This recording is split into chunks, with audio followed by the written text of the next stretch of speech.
wilted with laughter when I phoned and said, well, how much does it cost to send a police car out on a call, and phoning emergency rooms and the AMA and all of these other places, and going, well, how much does it cost, you know, to pay an ER doctor for a year, and how many visits do we know of that are women going into emergency? And I was trying to figure out how much this could possibly be costing us, and I came out with this figure that everyone went, oh, that's preposterous, that's outrageous, and I now know that I was way under, but we weren't keeping statistics like that then. We didn't pay any attention to that kind of thing.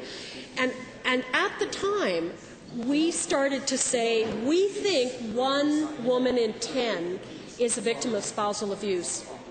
And, the reaction was total outrage and negation. Absolutely not. Where did you pluck that number out of thin air? There's no possible way that 10% of the women in our population have been experienced some kind of spousal abuse.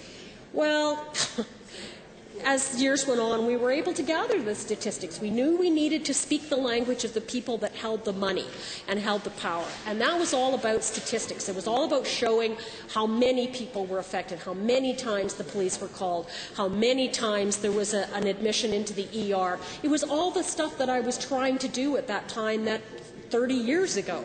And by building those statistics, we were able to start to figure that out. And what we found out was it wasn't 1 in 10. It wasn't even 1 in 5. It's much closer to 1 in 3. And that's how much it pervades our society. Now, it depends on how you're going to give a definition of abuse or violence, you know, but generally what we do know is that, men have much more ability to inflict much more serious harm on women than the other way around.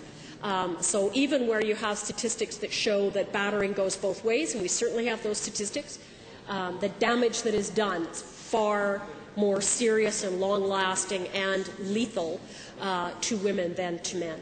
And that's not an excuse. That doesn't say it's okay to beat your spouse because, you know, it's a man. That doesn't make that acceptable in any way, shape, or form. But it does tell you how serious this is and how much it covers our whole society. And I've been really interested while I've been speaking to see how much other chit-chat has gone on and other conversations and other attention being directed away from what I'm saying and toward other things. Thank you so much, Mr. Speaker. Any other members?